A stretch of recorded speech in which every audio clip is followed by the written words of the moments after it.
nakatakda ng lumipat ng bahay si Ellen Adarna. Kaya nagpaalam siya sa Instagram na pag-breakdown muna siya dahil sa mga aasikasuhin niya. Pero sa ipinost niya sa kanyang Instagram stories, may patama na naman siya kay Derek Ramsey na pati raw ang kanyang mga yaya ay natiterrorize di umano ng aktor. Hindi alam ni Ellen kung bakit dinadami nitong si Derek Ramsey ang kanyang mga katulong, pati na ang yaya ng kanilang anak.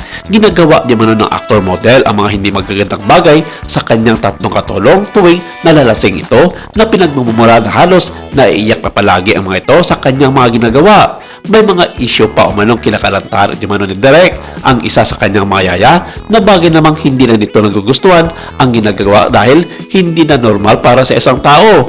Saad ni Ellen sa kanyang naging bagong video post laban kay Derek Ramsey, "Guys, I'm taking a break from all this. I'm moving out. So, I have a busy this week. But yeah, I'm more receipts. I'm just recordings of him and me.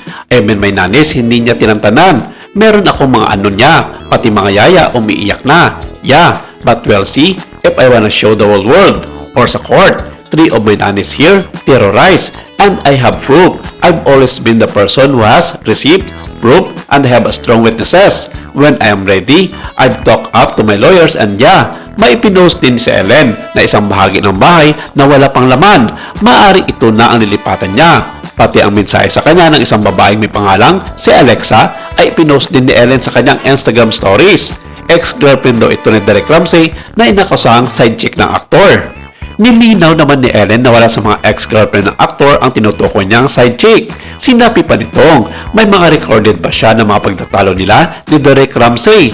May mga resibo raw siya na ipinapalabas niyang kaya niyang patunayan na lahat ng mga inakusa niya para kay Derek Ramsey. Sa naging payag ng PIP.ph sa kanilang artikulo tungkol sa mag-asawang Derek Ramsey at Ellen Adarna, nakausap di umano nila ang ilan sa mga malalapit na kaibigan ng aktor na sinasabi ng mga ito na alam nila ang mga dahilan ni Derek Ramsey kung bakit gusto na muna nito makipag-all-off sa kanyang asawang si Ellen Adarna.